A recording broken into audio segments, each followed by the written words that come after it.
Alright, what is going on, guys? gdoggcasey here, and welcome to another CTL season. This is season number 20 for the Chobo Team League, and I have the great pleasure to be able to cast once again, this time for a new team. I'm going to be representing BornG for season 20 and hopefully many more seasons in the future. It's been great since I've been here.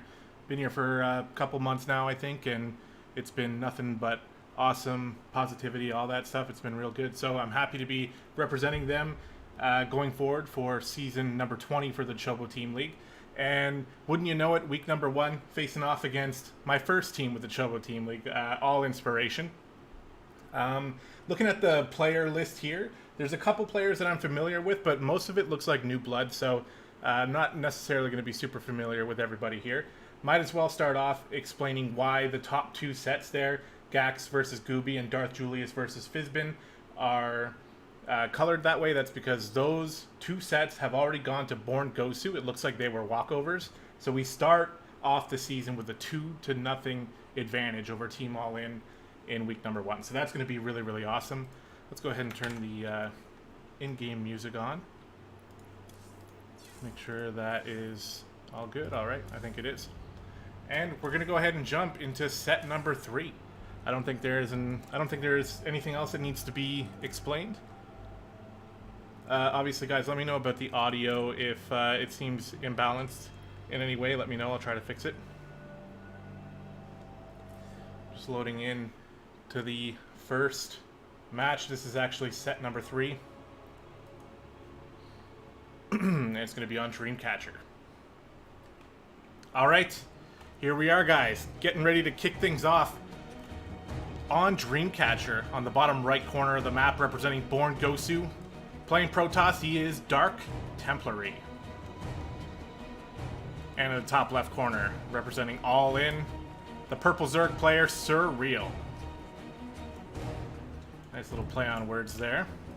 And we're going to be kicking things off right away with a ZVP on Dreamcatcher. Let me go ahead and set the score as well, as BornG is officially leading 2-0 at this point. First thing I'm noticing here off the hop is that Dark Templary is electing to build his gateway on the top here against his Zerg opponent. So I think that's kind of an indication that he's being a little extra safe, I guess. Or on the contrary, he might not even be planning on expanding anytime soon. So maybe he will go ahead and do something a little extra aggressive. We'll have to see. So far, though, Surreal has been keeping it pretty standard.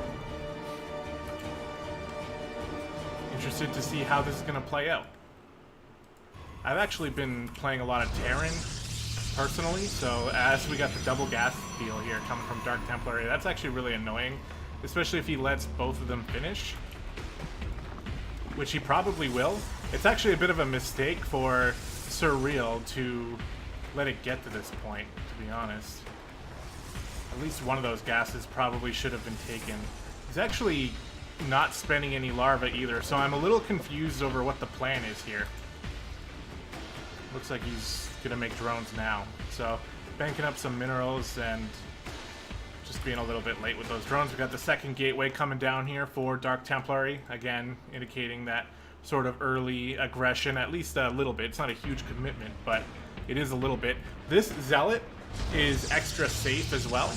I think most Protoss players will skip this Zealot. It's not going to be too helpful this early in the game. And it looks like the gas going down here. Yeah, this is definitely a good play here. Dark Templary essentially forcing Surreal off of gas for a very long time. He definitely wants to have, you know, speed on the way and everything like that, and it's taking a long time. So looking pretty good for him. Cybernetics core, second gas going down, banking up some chrono boost. And he's getting a second Zealot as well. Pretty interesting. We'll see how much of a factor those Zealots play later on. Again, another side effect too is the Lings have to stay back and shoot at this assimilator, which will take time as well. He can't move them across the map. That's allowing Dark Templary to get a nice little small army to begin with. He's making a Stalker now. No Warp Gate started here. So, does he have the gas? He definitely has the gas.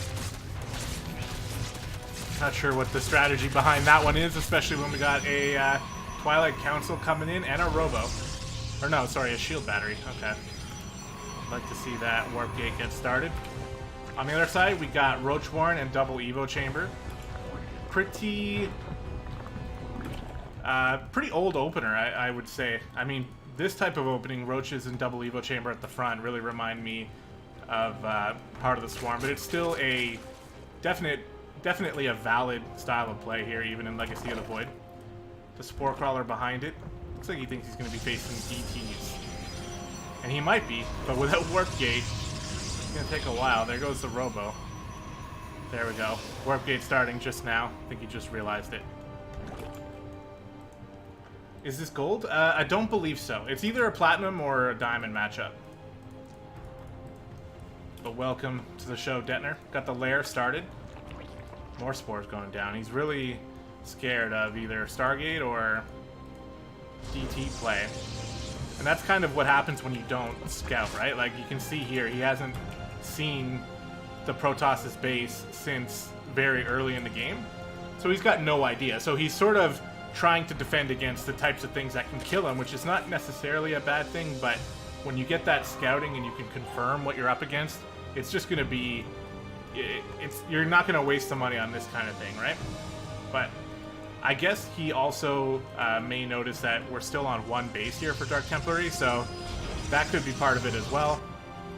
And he's just playing extra safe. He knows he's going to have the lead here. He is ahead in workers, not by an incredible amount. Probably could pop a few more out, especially down here, but, you know, he's ahead, so it doesn't necessarily matter. We do have the Dark Shrine actually already finished. It's funny, I didn't even see it there, so I suppose getting the Spore Crawlers was a good thing after all, even though he didn't scout it. The DTs are actually coming. So that's a pretty funny thing for me to miss on the production tab while explaining how he was getting prepared for something that wasn't necessarily happening. And we got a gateway proxied over here as well, so this is probably going to be where the DTs warp in. I imagine they might get picked up by a warp prism. That is not in production yet. Yeah, we got DTs warped in over here. Well, the lair and the overseer is already done, and he's 100% prepared for it. So, you know, everything I was saying before about how he was kind of over-preparing for something, at this point I'd say this is pretty much perfect preparation. He's starting to pump out some roaches now. He's finally using these Evo chambers, or at least one of them, and getting roach speed.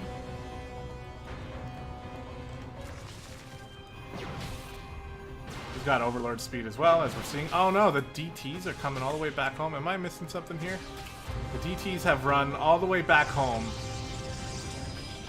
And that might have been an F2, maybe, in order to attack those Overlords. That's a little unfortunate here for Dark Templary. I mean, the whole, you know, first 6 minutes of this game was dedicated towards this type of opening.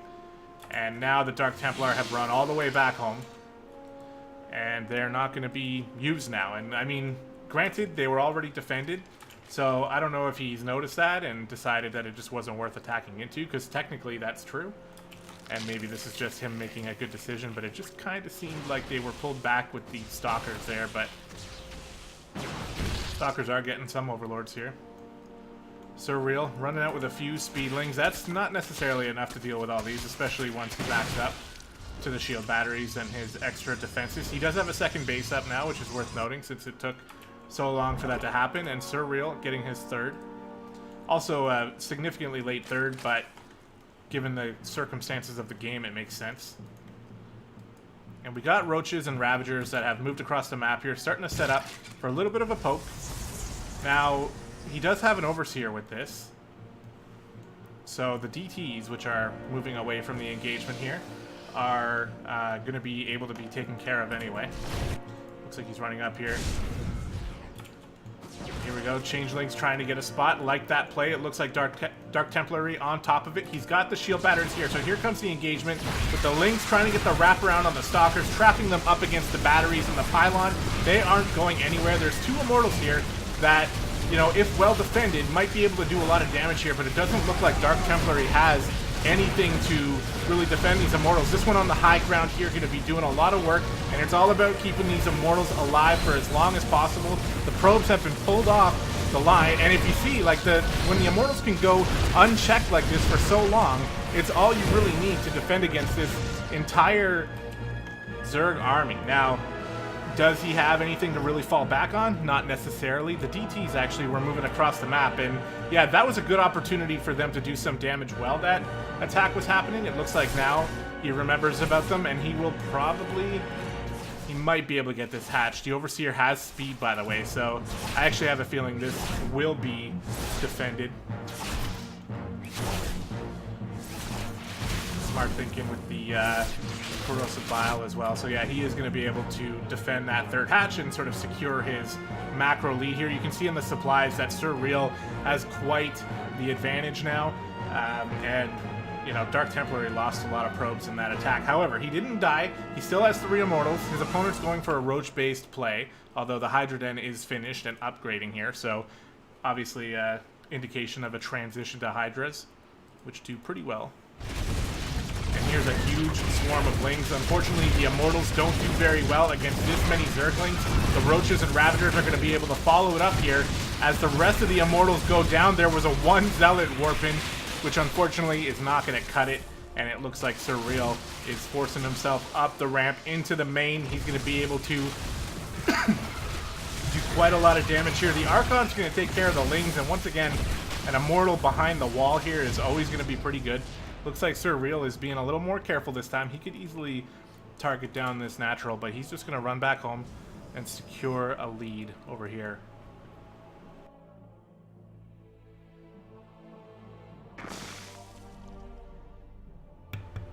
His third base is pretty close to dead over here, so I can see why he would want to be a little bit extra defensive.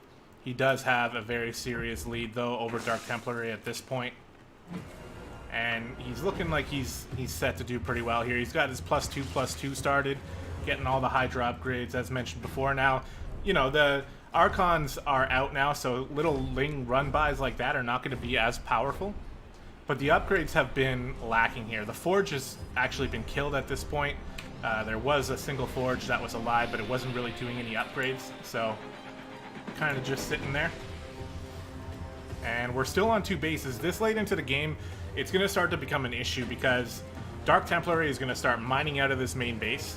And once that happens, he's not going to be able to afford, you know, pumping Immortals and Archons out at the same time. You know, and especially these types of armies, they're powerful, but they still need support from gateway units. And without the gateway units, they sort of just die to a mass Roach Ravager attack like this that's coming at him right now. This, you know, it's a little smaller of an army than I would expect to see at this point. It looks like... I'm not necessarily sure what's going on here. It might be big enough, but I don't think so. Okay, there's a few Hydras that are catching up with it. And, again, he's looking for a third base here. I would imagine he might be thinking that there's a hidden base. He's got to be wondering, like, why has my opponent been on 2 bases for this long? What's going on here? But it's really just after he does end up finding the proxy over here as well.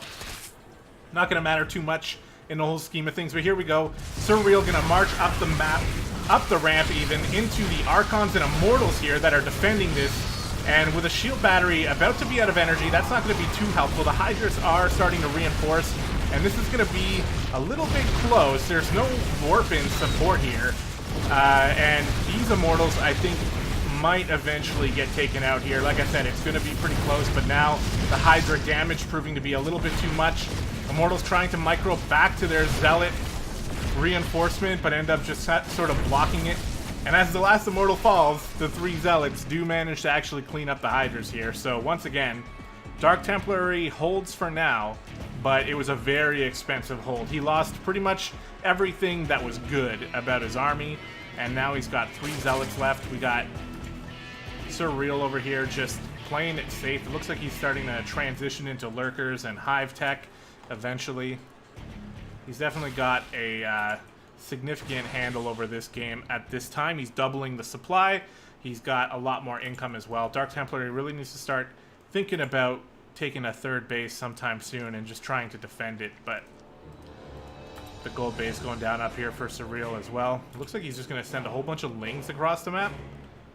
I don't necessarily hate this idea, and I mean, this might be enough to just straight up end the game anyway. Here they go, Lings charging on up, trying to get a full surround on this army. Not necessarily getting the best surface area, but still. Oh, Colossus up here. That's actually going to be the difference maker. Once again, it's going to be Dark Templary. Okay, he holds on with a little bit more army this time than he had last time. These Colossus out here are definitely going to be the game changers here. I actually didn't even realize that this was happening over here, so that's my fault, but you know what? It made for a heroic entrance for these Colossus to stop the death from happening to Dark Templary. Love what All In Surreal is doing here with all these Immortals, by the way, and look at the flock of mutas that have just surprised Dark Templary and myself in the base, and that's going to do it for this game. That was a total surprise. I didn't even notice that either, so I'm not exactly sure what's going on with my observing skills today, but still, again, it was just a huge surprise flock of mutas that I need to get out of that screen that showed up and just wrecked them. So that was going to do it, and All In's Surreal going to be taking that game. Let me go ahead and, whoops, that was a mistake. There we go.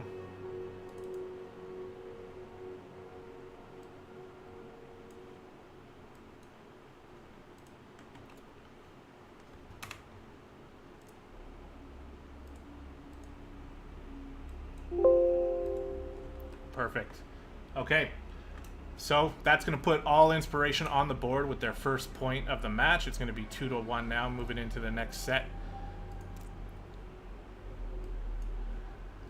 As I'm loading into the replay right now.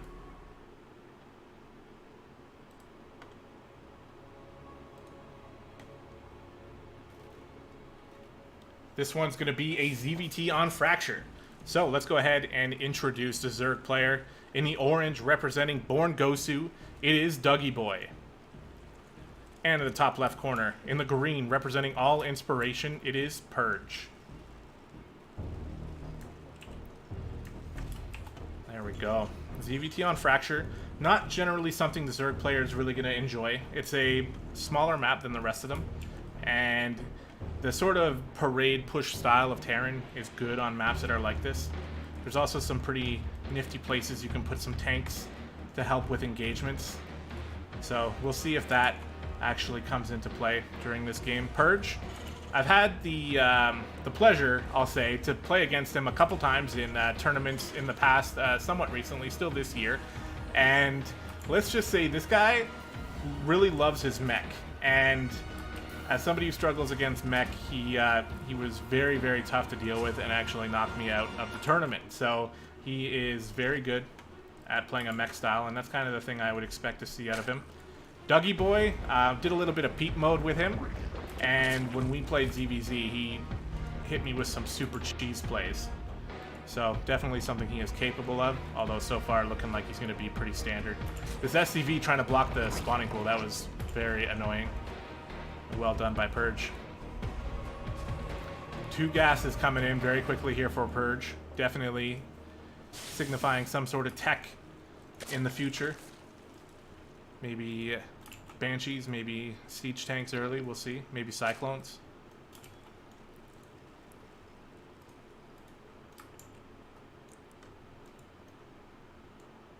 The music stops at a very uncomfortable time, causing an awkward silence. There we go. Kicking back in here. This game is super standard. Everything is textbook. This is exactly what you would see if you saw 2 players that just hit spawning tool and are looking for some standard economic builds. Although I guess not necessarily for Purge here with the 2 gas, but still getting a command center pretty early on the low ground. Confident he can hold it. Confident he's not going to have to face a bunch of Lings. And he's right. The Lings are coming out now.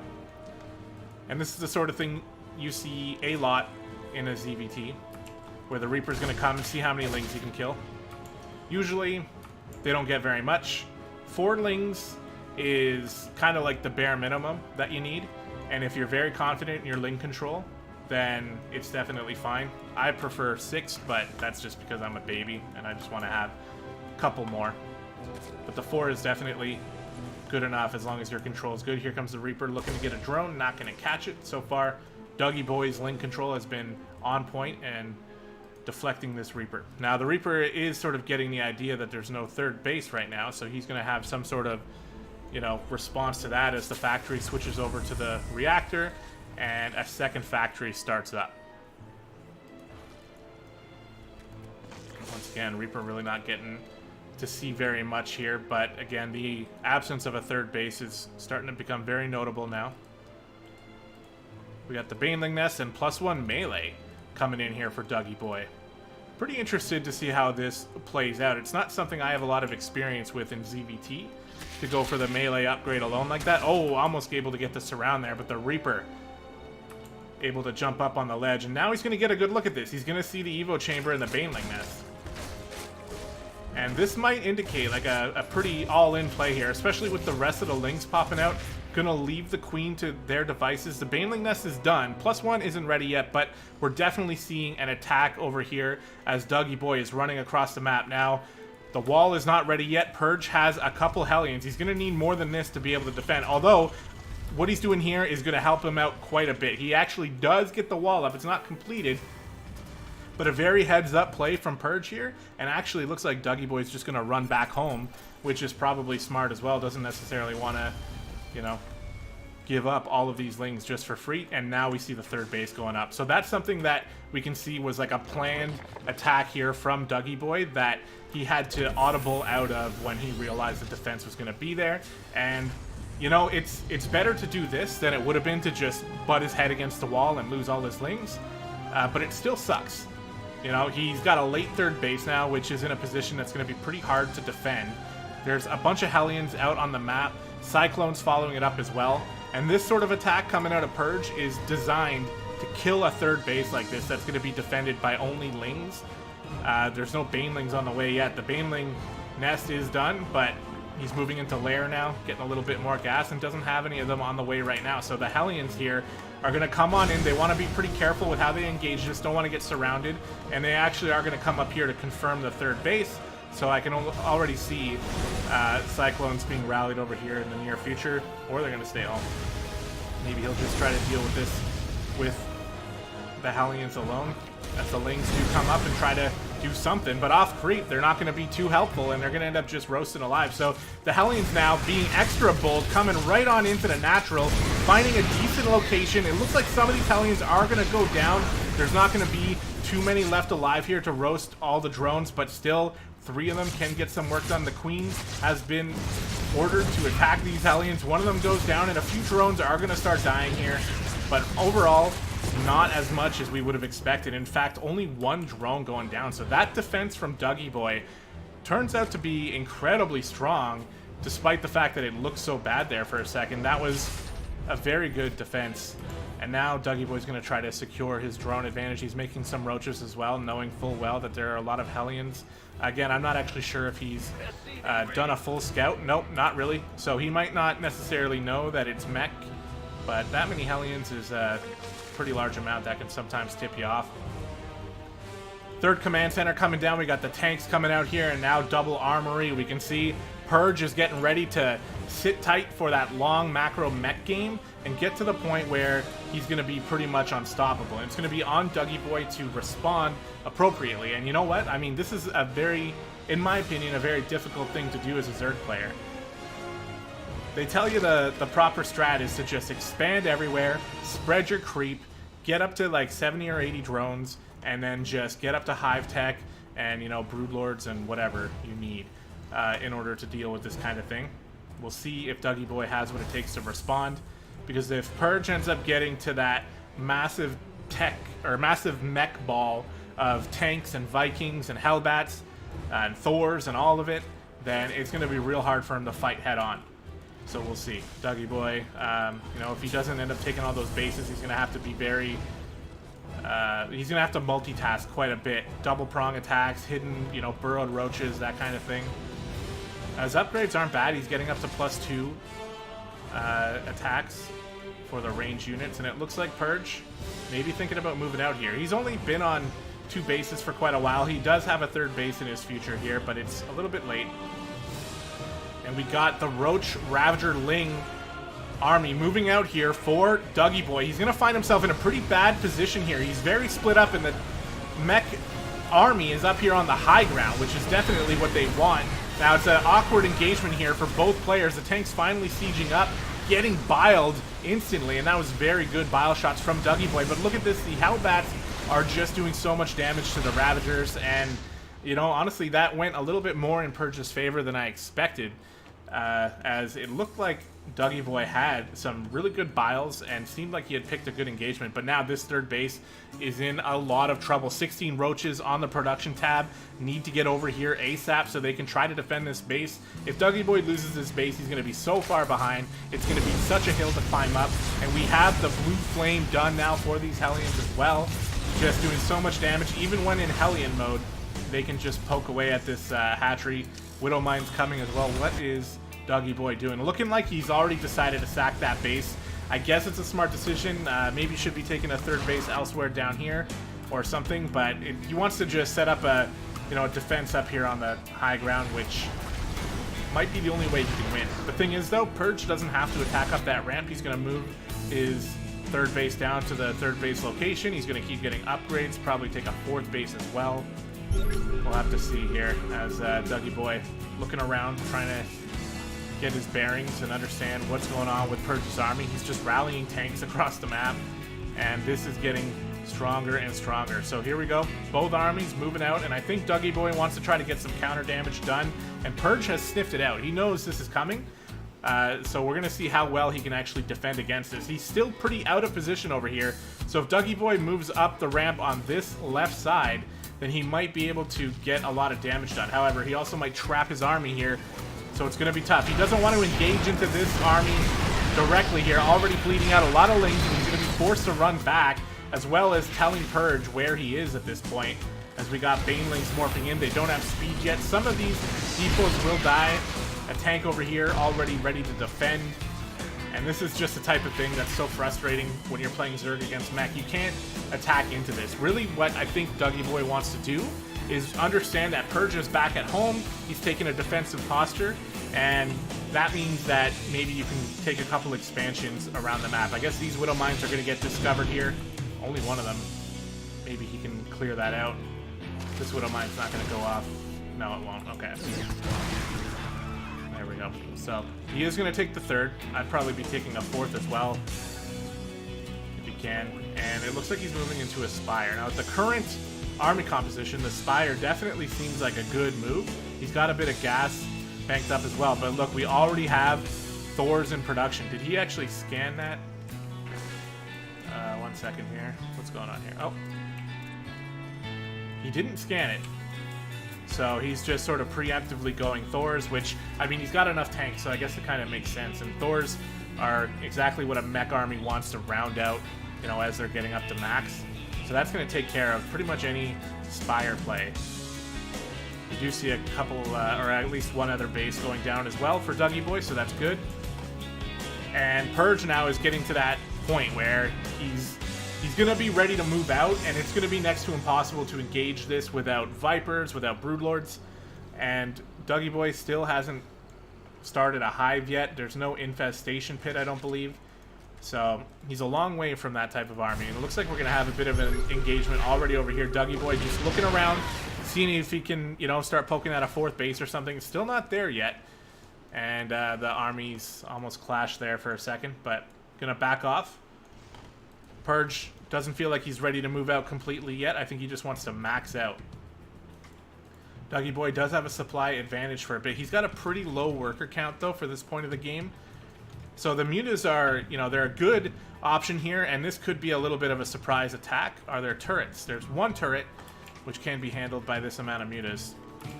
But Purge looking like he's actually on the warpath. I thought he was going to wait until he maxes out, but instead he's just going to move across and try to set up an attack on this fourth base. The mutas over here getting some damage in. They kill the turret. They force the SCVs to run away. Nice counter damage, but what is Dougie Boy going to do about this attack? He's got his army incredibly out of position. The mutas are trying to get as much done as they can, picking off some tech labs. I really like that decision. Here he goes, though. This is going to be a terrible engagement if he takes this angle. All of these tanks are on the high ground already. He barely has vision up there, and good for him. He decides to back off. But this, I don't think, is exactly what he wanted to do. He's going to be switching into a base race here, and the third base is, like, severely undefended. He's going to get a lot of damage done here, but you don't really want to base race with Terran here. It's never really going to end well for you. Let's see if Dougie Boy can handle it here. He's killing a lot of SCVs over here, getting the turrets as well. And I mean, it's looking like Purge might have what he needs to defend this already, whereas on the other side, the natural for Dougie Boy has been taken out, and Purge is just moving on up into the main. Can Dougie Boy do any more damage over here on this side? He is going to force a liftoff on the natural, but as far as attacking up this ramp, where there are 3 Thors and 2 siege tanks sieged up here, it's going to be a tall order. The siege tanks are going down. The Thors are hammering away at the roaches, and look at how fast these roaches are dying as more and more mech units pop out of these 5 factories, continuously pumping out, and the GG well played coming out from Dougie Boy. And indeed, that was a very nice game coming out of Purge, displaying that mech prowess that I've seen from him before, and that's going to put a 2nd point on the board for All In. I believe that was a diamond level matchup. So let me go ahead and just edit this real quick. Mech, man, it's so frustrating to deal with. You pretty much have to know, like, the exact response, I think, in order to do well against it. Because if your plan is to just find a way to kill that army in an engagement, it just kind of doesn't happen if it gets that big. So pretty frustrating game for Dougie Boy there, but showing the good manners at the end there, saying the GG well played. Definitely something that we all appreciate. So that's going to do it for that set, and that's going to take the score to 2-2 in week 1 of CTL. So let's move into the next match here on Blue Shift.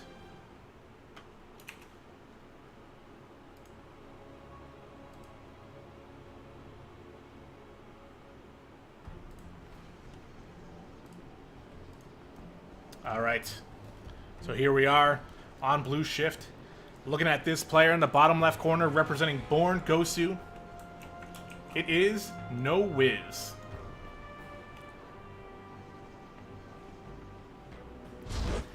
And in the top right corner of the map, in the orange, playing Terran, representing All Inspiration, he is Discode.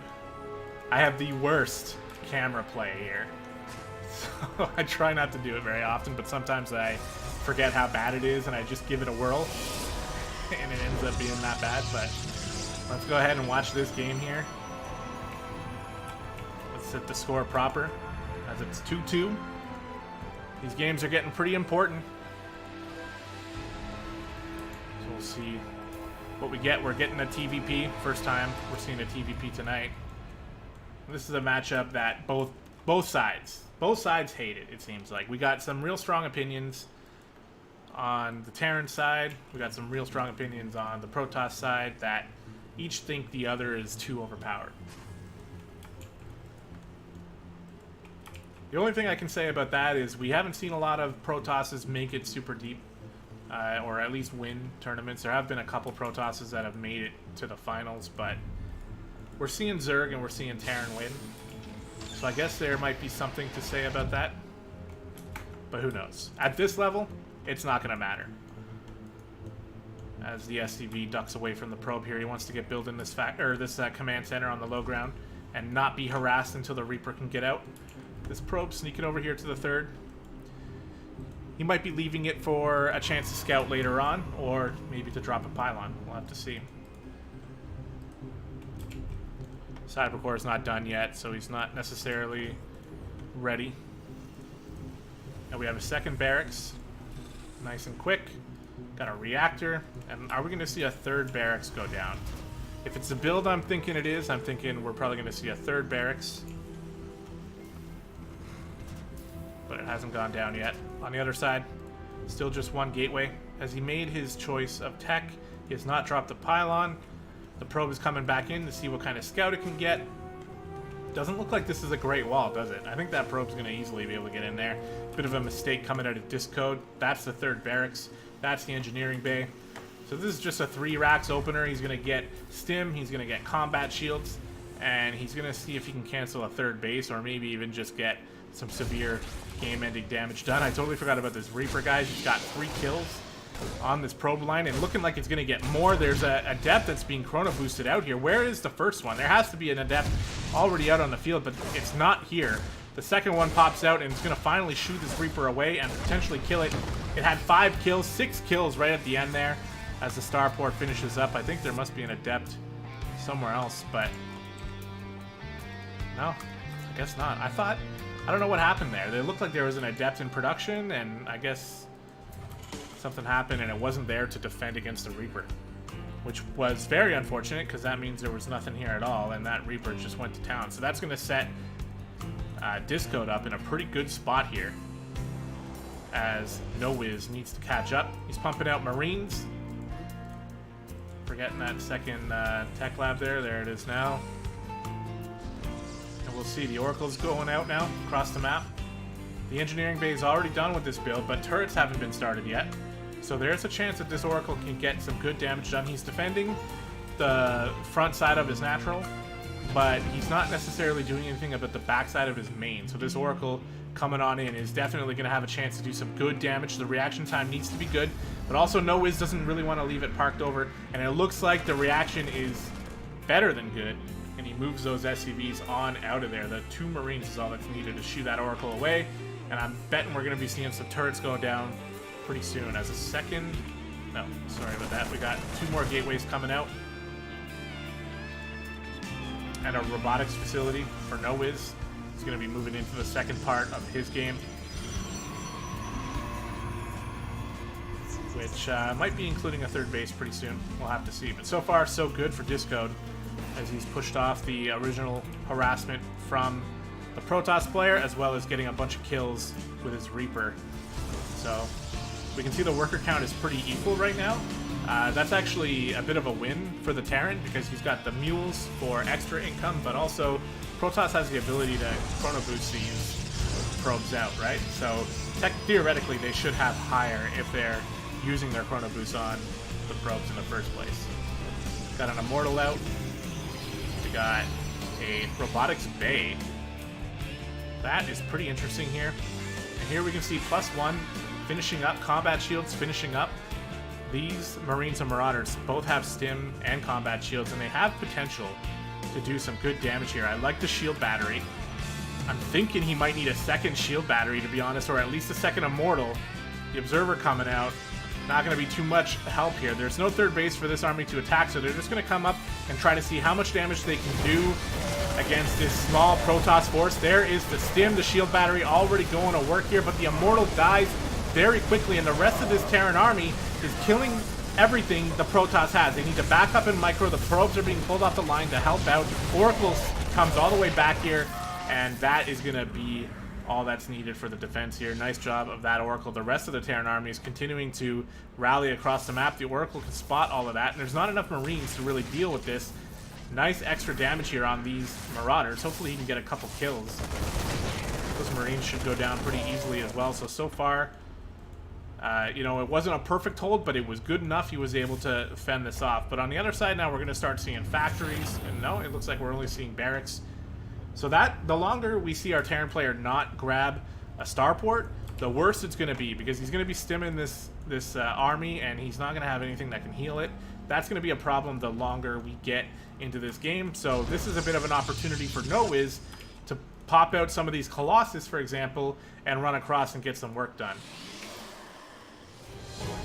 So far, upgrades are pretty much non-existent from our Protoss player here, which sucks a bit, because that advantage I was talking about does, like, it is true in a sense when we're talking about medevacs and not being able to heal the Terran army, but without getting those upgrades, if the Terran player is, then that's the kind of thing that can even out the game. So Looks like we might be seeing a third base go down soon. I think Discode is looking for it as well. And he's trying to set up for an attack. He still doesn't have medevacs yet. He's going to have a real hard time with this, I think. And even if he can win the fight against the original army, he's going to have a hard time against the defensive reinforcements.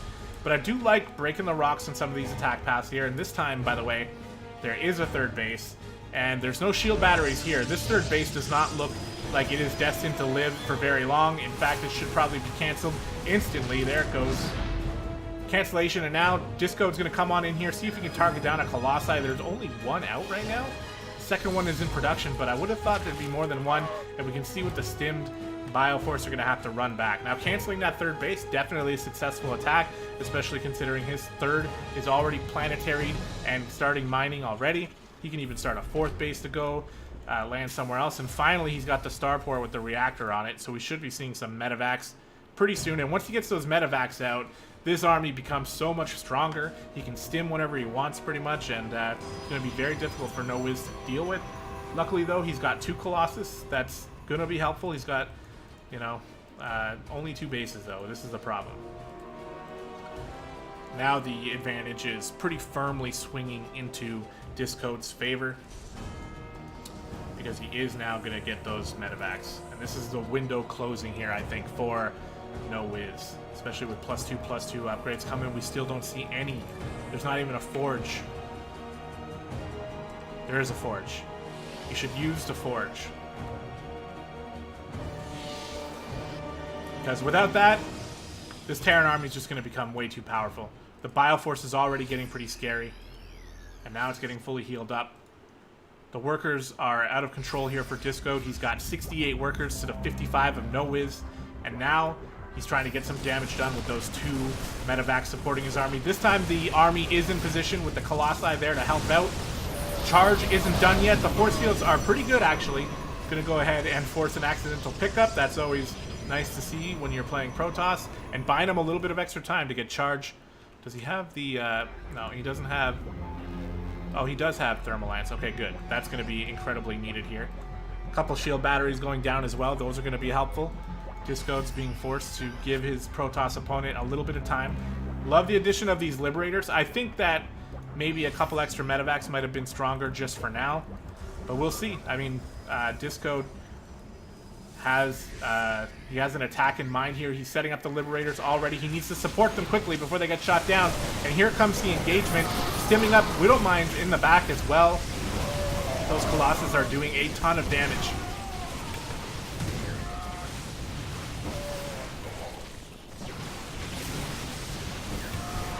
About half of Discode's army was left behind outside of the hotkey, and these Colossi are raining fire from behind the Stalkers and Immortals, and that was an excellent defense coming out of No Wiz. Now this has given him the opportunity he needs now. He sort of lost his window, and now he's regaining a little bit of it here. He's got a supply lead, but the Terran army's getting stronger and stronger with the level 2 upgrades and the ability to go right into the level 3 upgrades, which have started immediately.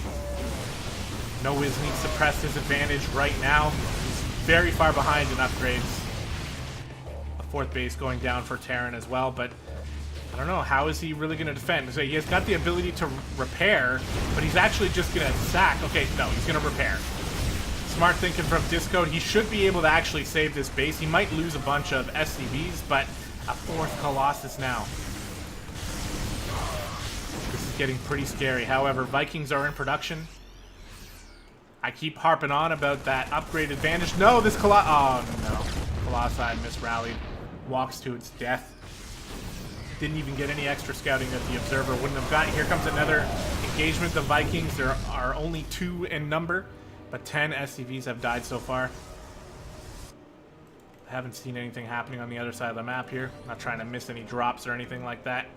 And it looks like No Wiz is going to back up a bit, and I think this is to his detriment. Giving Discode some time to rebuild a lot of that army that he lost in the attack. But so far this game has been a lot closer than it seemed like it would be. So definitely very impressed with the play of both of these players. Love the stasis wards for extra defense. And the decision to take a 4th base is something I can get behind. But the one thing is Discode has definitely had a bit of a macro advantage. Like, not only in upgrades, but also in just income and number of bases. You can see the production tab really starting to blow up here as No Wiz has realized the importance of his upgrades. He's getting +2 right now, trying to catch up. I think that was the second forge I saw in production as well, so he understands what he needs to do to catch up, and I think he's kind of okay with just containing Discode and trying to catch up this way. We can see the supplies are very close. Nice scan there from Discode. He definitely knows about the army sitting right outside his third base. The Viking setting up position, getting in front. He's continuing to produce more, which I think is a good idea. Liberators as well, going to be pretty helpful, and just continuously scanning the army so he knows what's going on. And again, the longer this goes on here, it's going to start to get pretty good here for Discode. I'm liking the Colossus though. He's continuing to pump them out. He's going to have a very large number. And here we go, actually. It looks like Discode is fed up with being sieged. He's going to stim and charge on this Protoss army. It looks like they are going to be able to escape. They pick a pretty bad fight here. I'm not sure they want to be picking this fight, although a third Colossus is definitely going to be helpful. And this fight is going to determine probably the victor of this game here, as it looks like No Wiz with well, actually the timing for the +2 attack coming out of No Wiz is going to be pretty good on the defense here, but more Liberators are getting set up. These Colossus are everything in this defense. They need to stay safe in the back, but it looks like one of them already getting targeted down. These Liberators are being allowed a position they really shouldn't be, and now No Wiz is going to be backing up and going to be allowing this base to go down, or is he? He's going to try to chip away at this. I think he understands he's probably going to lose the third, but he wants to kill as much of the army as he can while they're preoccupied. I think that's actually pretty smart. Now it seems it's the time to back off, and with these stasis wards here, he could micro back and potentially make something happen here. This one Colossus is the last hope here for Protoss. As soon as that goes down, this bio army is just going to stomp all over him. We can see the natural in the main getting heavily mined out, and now the Terran player knows about the fourth base.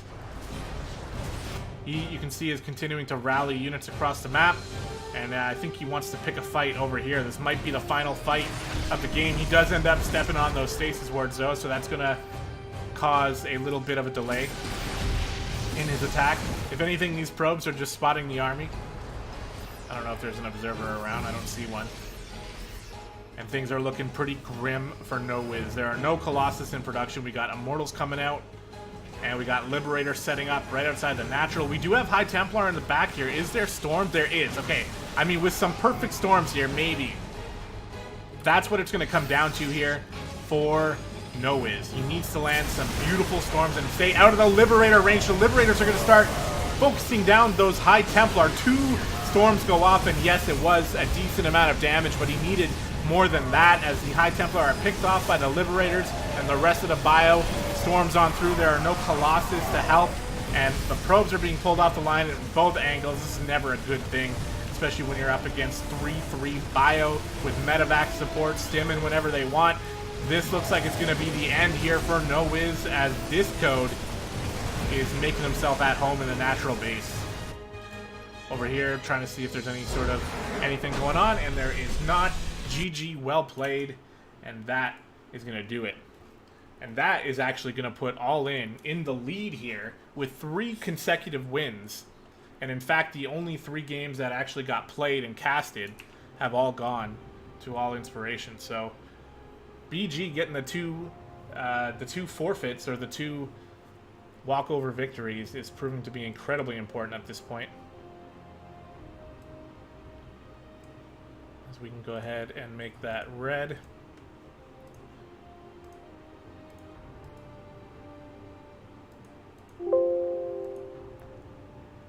There we go. Okay, so things are moving along pretty quickly here. We're going to have another set here. This one is going to be on Cerulean Fall.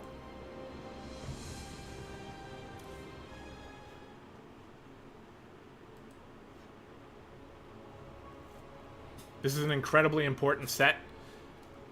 If Team All In wins this game, they solidify the win for the week, which is very important for week number 1. So that being said, let's go ahead and set up these scores, and let's go ahead and introduce these players. In the bottom left corner of Cerulean Fall, Playing Protoss in the red, he is Coltaren. And in the top right corner, in the orange, doing the double extractor trick, playing Zerg, representing all inspiration, it is Ribeye. I've seen Ribeye's name around. I don't know him personally. I've seen him around. He's active in the scene, I believe. And Coltaren is somebody that is known pretty much throughout CTL. He's been an admin in the past. He's an admin right now. He's a very active member in the community. This guy's getting noticed by Ink Control and Artosis and the Pylon Show. Definitely gotten his personality out there in the StarCraft community and making the most out of it. Hosting tons of tournaments and basically just doing a lot for the community. So shout out to Coltaren for that. Now let's see if he can clutch and save BornG from the loss here in a PvZ. So far, once again, standard stuff. The Zergs have been very standard today. 2 gateways going down. Bit of a strange timing on that one, I would say. I think. Also, Zealot being chrono boosted. Waiting to get that Cyber Core down.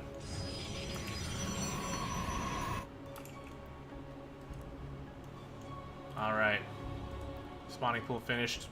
Chasing away the probe with the gas drones there. Oh, I think that was a mistake.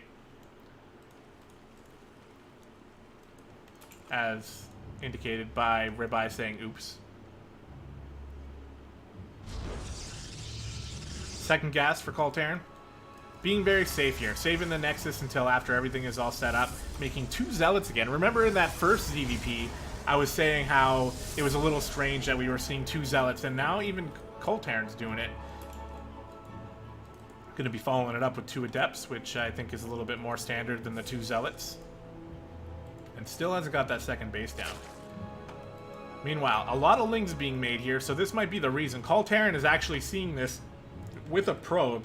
This is a lot more Lings than you really want to get. So once again, what I would sort of indicate as a bit of an awkward, not necessarily optimal opening from the Protoss player is turning out to be exactly what is needed, and it's probably because Coltaren scouted something that made him want to be extra safe. So with all these Lings being made, these extra Zealots are definitely going to be helpful for blocking off the wall while the Adepts just fire away from behind. The Baneling Nest here going down, and all these extra Lings being made, so Ribeye making his intentions incredibly clear. And these Adepts, oh no, they finished their shade outside, getting surrounded already by the Lings, although this one is a slippery fella. He's actually able probably to get away. Wow, Detner with that donation. Thank you, man. That scared the crap out of me. It's been a while since I've heard that sound. Great casting. Thank you, sir. Appreciate that. My heart, man, it actually scared me. That Adept, I don't even know if it died now. I think it actually did. So here we go. The pylon luckily not on the wall. The extra shield batteries going down. The probe needs to be ready to build extra buildings behind this. The Oracle needs to get out here. Coltaren, you know, despite having the units required, after donating a couple of those Adepts, is going to find himself in a bit of trouble here. Trying to chrono boost. He's getting a sentry as well. Ribeye needs an extra Baneling, it seems, but you need more than 5 Banelings to take care of this, unless they all get off on these Zealots here. So let's see, is it going to happen? In come the Banelings, crashing in to the Zealots. They do all get off on the Zealots, and with the shield batteries behind, it is still not enough. So now, with just 1 or 2 Zealots holding the line with 2 Adepts behind and an Oracle on top of the army, now a sentry pops out, and pretty much every Zergling, except for, what, 7 of them, actually die, and now he's got all these extra Lings, and he's continuing to make Lings, and it looks like he's going to try to macro out of it. And this is something that we have, I mean, as a Zerg player myself, I have been in this position many, many times, and it is not fun. He's making a spawning, thinger, Spore Crawler over here, and over here as well, and he's definitely pretty much over preparing for a Stargate type play, but he does need something to defend against those that Oracle. So Can't really blame him. He's on 14 workers at 5 minutes into the game. He's got all these lings, and yeah, I mean, at this point, you pretty much need them out on the map. This is not something that I would agree with here. So he tried it with 5 banelings last time. It wasn't enough this time. He's going to make 6 and hope that this is going to do it. I think Coltarin, as long as he is watching and he doesn't get caught totally off guard, might be in a good spot. It's still a little flimsy here with one half-dead Zealot holding the line. Here we go. Ribeye is going to give it a second shot. The Oracle on the other side of the map, by the way, not a factor right now. Nice force fields coming down from Coltarin, and this is it, right? Now he knows it's happening. He's not going to not be paying attention. He's got many more force fields here, so all he has to do is not miss them. But he is going to be trying to get some work done with the Oracle, maybe. So that's sort of what he needs to do. No, he's actually bringing the Oracle back home. Can't necessarily disagree with this. Oh, what? Look at these banelings. What in the world? They have been swallowed up by force fields, and they have died. And now all the rest of the banelings have died, and Ribeye is continuously making lings, and I think he understands, like, at this point, it's pretty much all I can actually do. If he had it, I don't know. I mean, we can all see here how much more difficult this is looking for the Zerg player as he tries to get us around. This is like the one thing that can happen here that is going to be good for Ribeye. He gets a full surround on all of Coltarin's army and takes out the entire thing. Now, there's a few units left back here for defense, and these 2 Oracles might be enough for the defense, but wow, that is, you know, that is some fortune going in Ribeye's direction. But still, because of his decision to make pretty much only lings, he's still very, very far behind.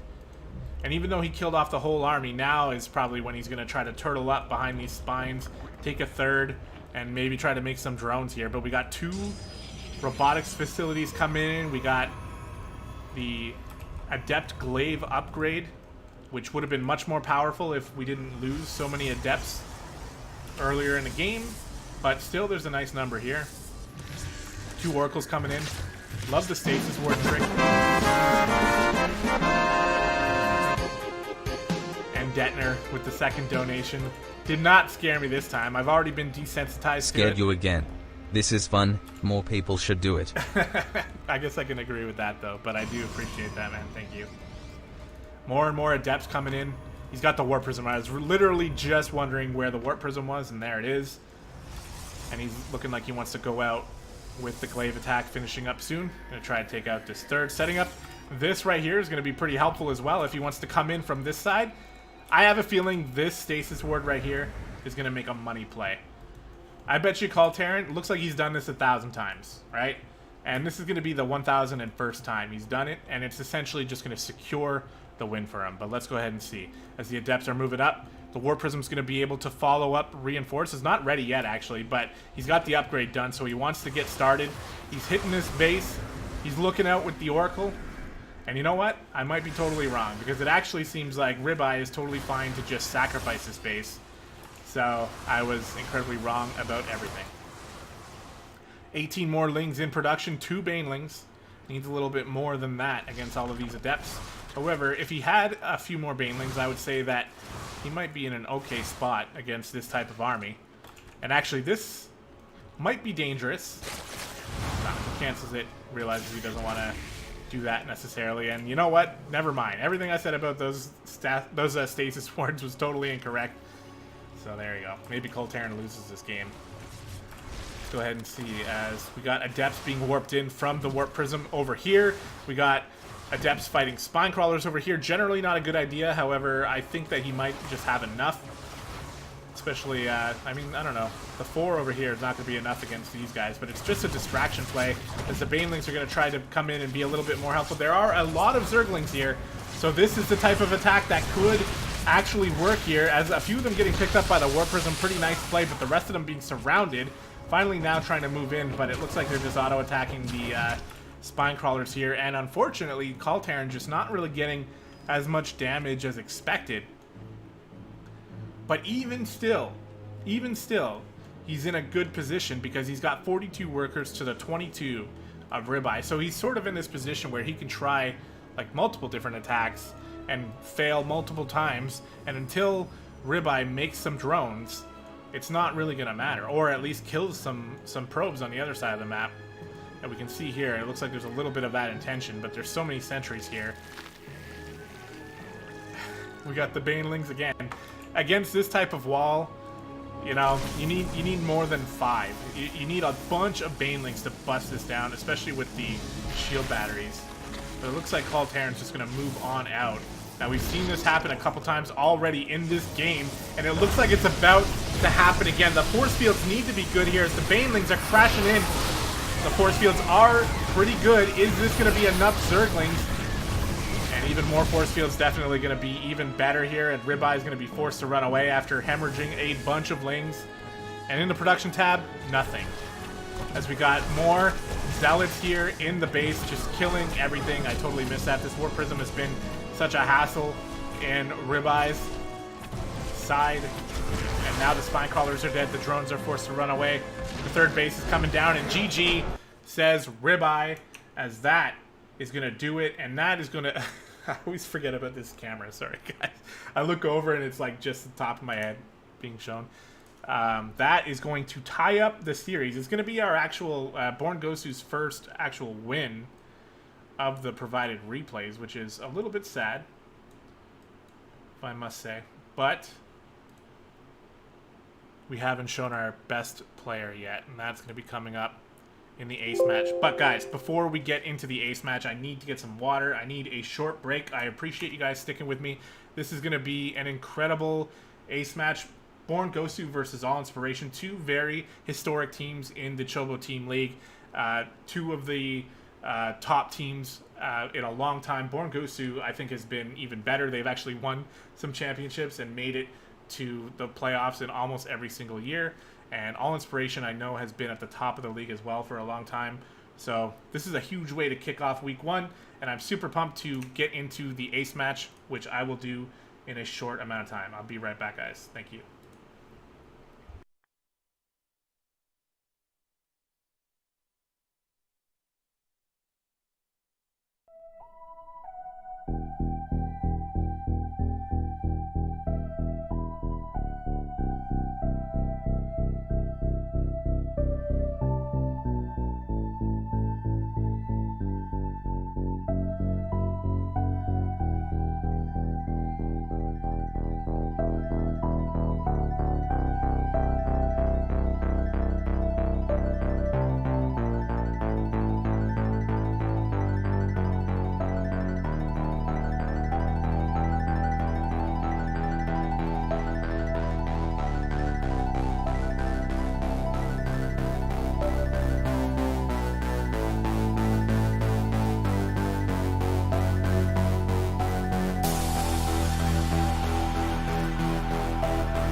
All right, guys, here we are getting ready for the ace match of this first week of CTL. Let's go ahead and introduce these players up here on Parasite. In the top left corner, in the red, representing BornG, it is Quaterno.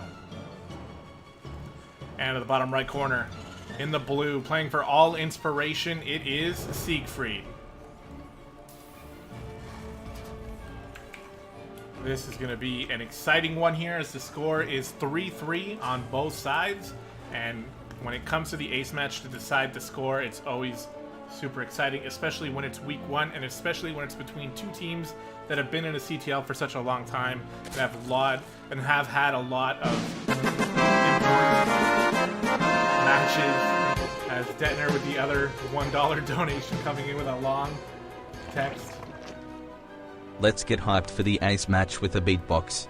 Boots and cats and boots and cats and boots and cats and boots and cats and boots and cats and boots and cats and boots and cats and boots and cats. I don't think that quite got the sound you were looking for, but I guess it was pretty close to a beatbox sound.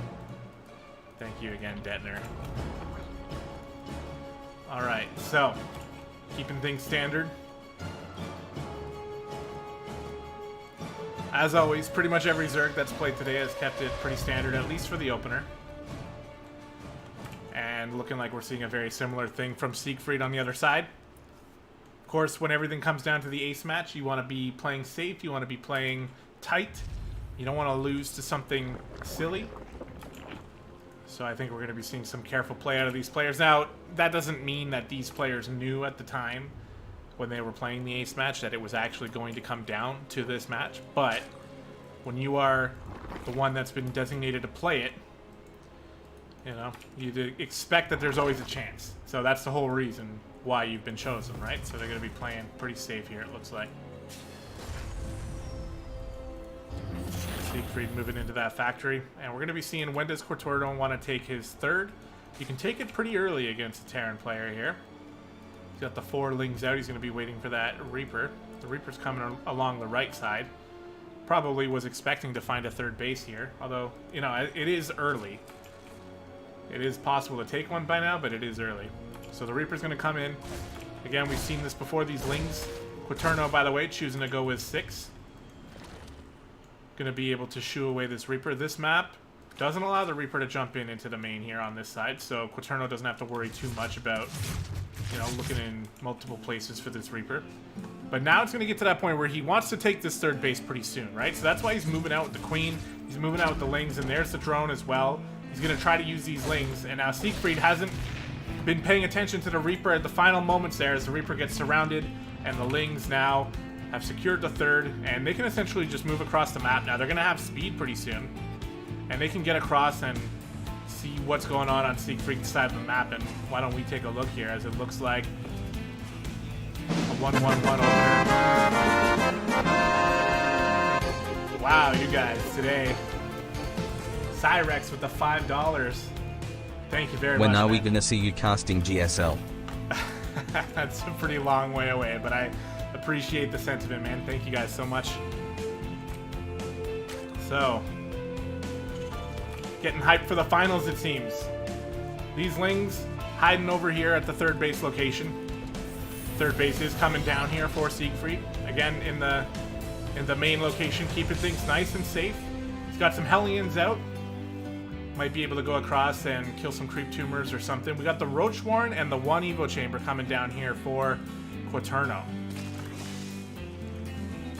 Still hasn't got his extra gases yet either. He doesn't need it yet, but soon he's going to be moving up to Lair, I'd expect. Making a few lings, getting ready to deal with the Hellion harassment that's going to be coming. There's only 4 here. With this many queens, I think that Quaterno's going to be nice and fine defending against this. There's not even anything here to kill anyway besides this egg. The queens are going to run on down. Yeah, I mean, this choke is so tight, the Hellions wouldn't even be able to run by if they wanted. They might get something done over here around the edge here, but this creep spread, by the way, from Quaterno, proven to be very nice as well. And we'll see here. We got extra barracks coming down, so that's sort of confirming the bio choice here for Siegfried. We're going to be seeing bio versus Zerg.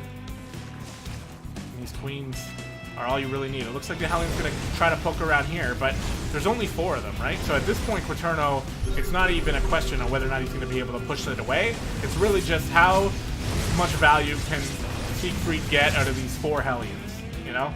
If you can get a few creep tumors with them and maybe pop a drone or 2, then that's pretty good. That's all he's really trying to do. He's fully switching in to, you know, the bio play back here, getting an engineering bay.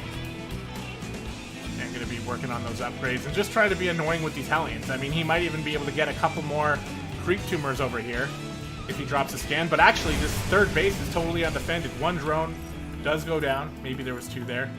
Didn't quite see perfectly. But the Lings are here.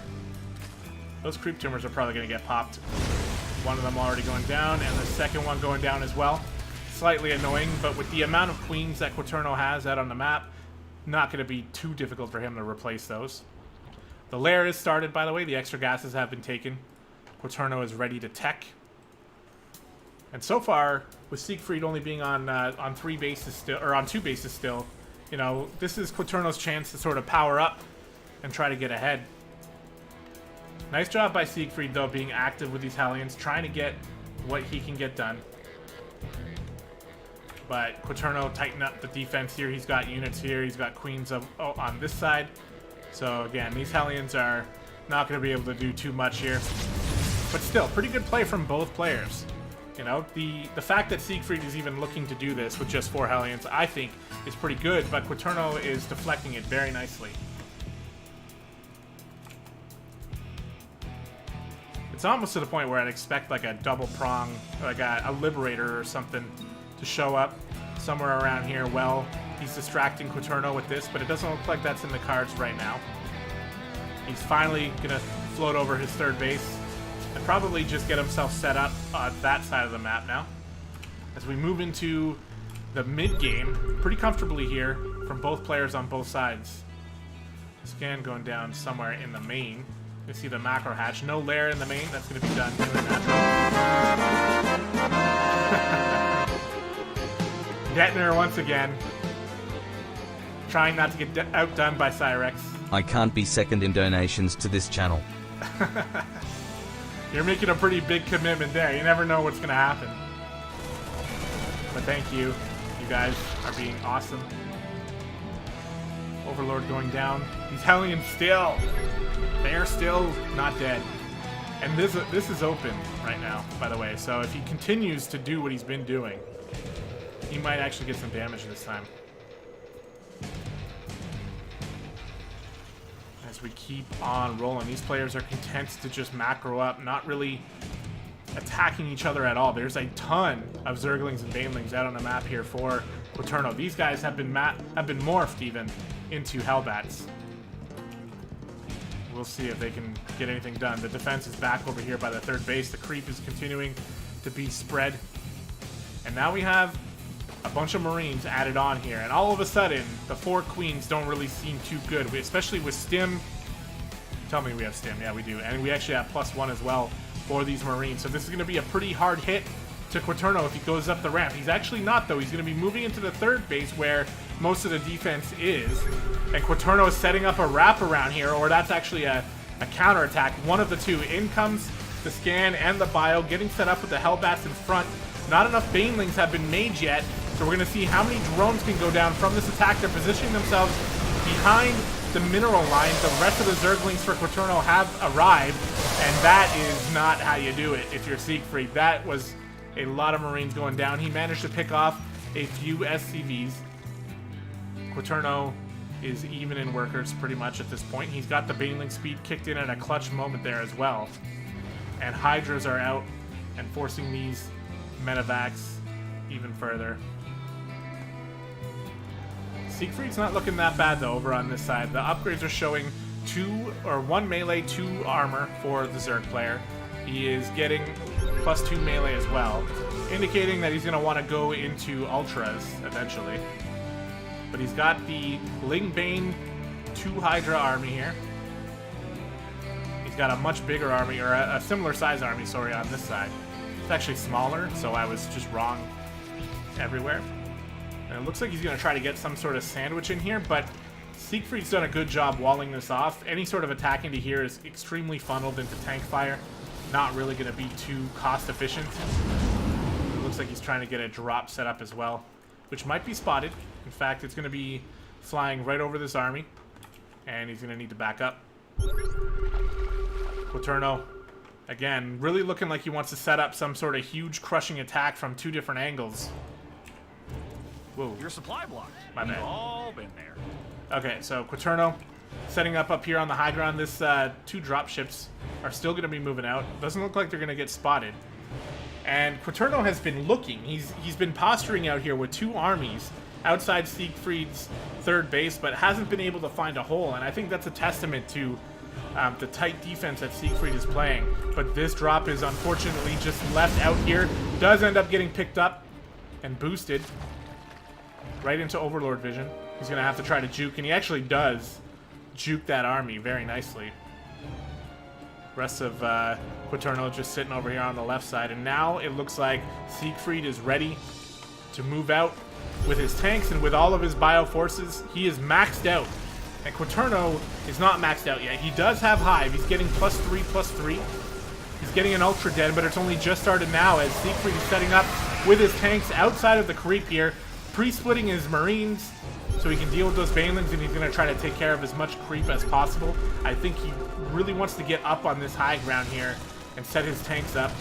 Would probably be a pretty good spot for him. These Banelings are going to be the difference here if they can make some good connections, but the scan here from Siegfried showed him exactly where the army is. The units, the stim Marines are all clumped up trying to split, but they didn't even need to. However, Quaterno on the back end here crashing in with even more Banelings. There are the splits from the Marines, so the tanks are all going to go down, but there are so many Marines left, so many medevacs left, and that was a pretty good engagement from Quaterno. But I think the issue was with the initial engagement, where it seemed like Siegfried just target fired those Banelings down so quickly, he didn't even have to micro after that to take care of the first attack. And then when Quaterno came crashing in from behind, yes, it was a lot of damage, and it was a, you know, if the first sort of defense would have held up a little bit stronger, definitely we could be seeing a more strong defense here. But look at this setup that Siegfried has on the high ground with the tanks in the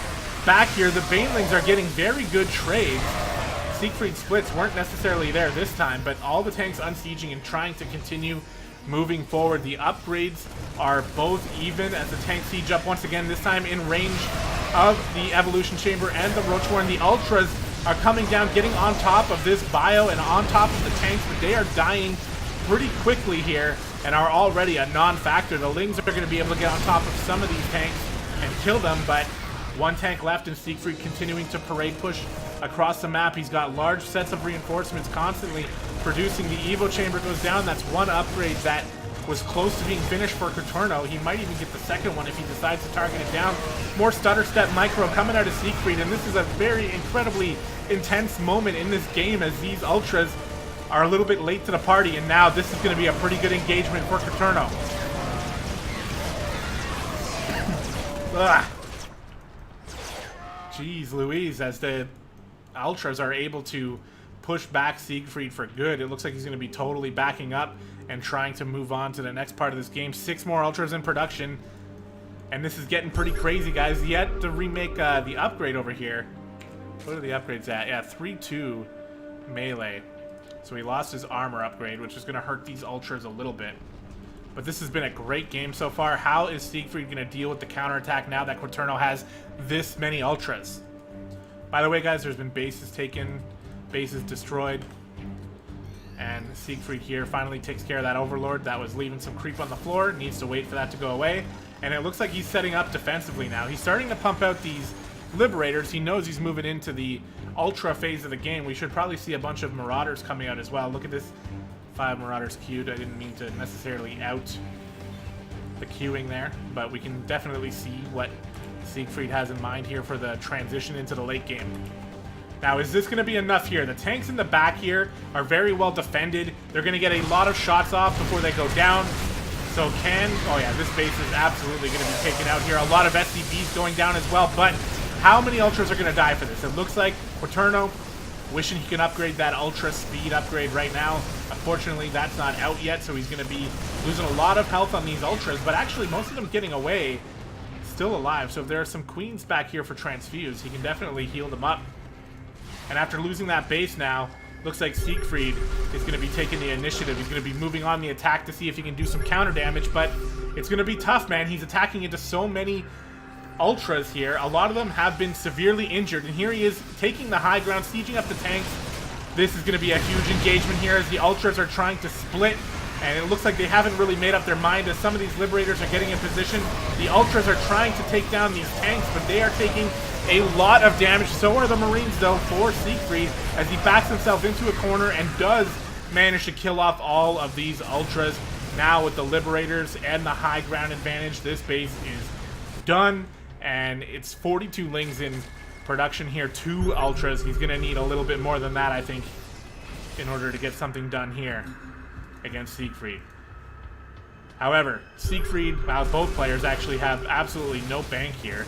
They have a lot of gas, but not a lot of minerals. These liberators are going to try to get set up. The units are skimming onto this base. This hatchery doesn't stand a chance. The liberators are sieging. The Marines are splitting. The tanks are firing. And the Zerg looks like it's dying here. Nice kind of efficient trades over here, but everywhere else, the Zerg player is not able to win any engagement here. And Siegfried is really looking like he's in a dominant position now. The ultras, only 2 of them, well, there's a third over here actually, have popped. And it looks like Siegfried is trying to get that killing blow. He wants to get up on the high ground over here so he can set up his tanks in a good position. I don't think I'm missing any other attacks around the map, guys. I'm trying my best to keep an eye out for that. And here comes potentially the final push as these drones are going to get caught transitioning, but left alone. Siegfried backing up to his tank fire. He only has 1 tank there. And the ultras, did they die? Have these ultras already died? There's 1 left, and these lings are trying to get the wraparound, but not able to catch every bio unit. There are so many marauders here.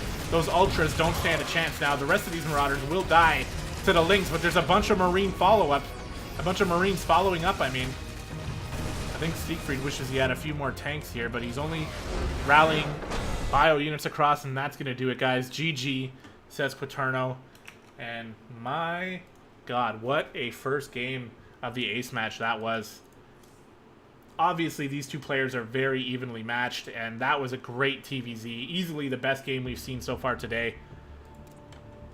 And honestly, who knows what's going to happen in this second game. This time we're going to be playing on Lost and Found, so I'm just loading that up for you guys. And let's move in.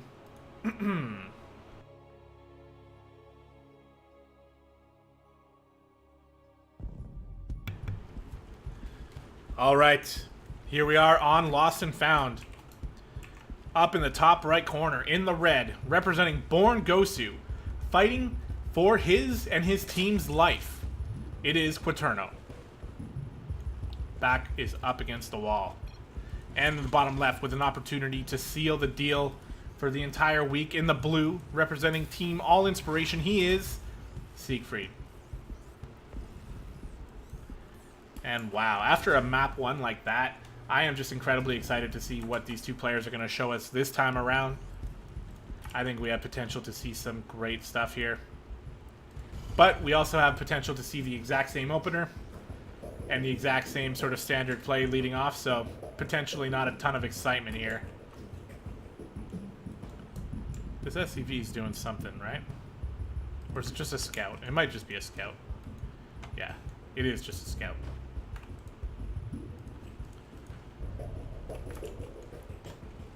Paterno going to be going for that 18 gas, 17 pool.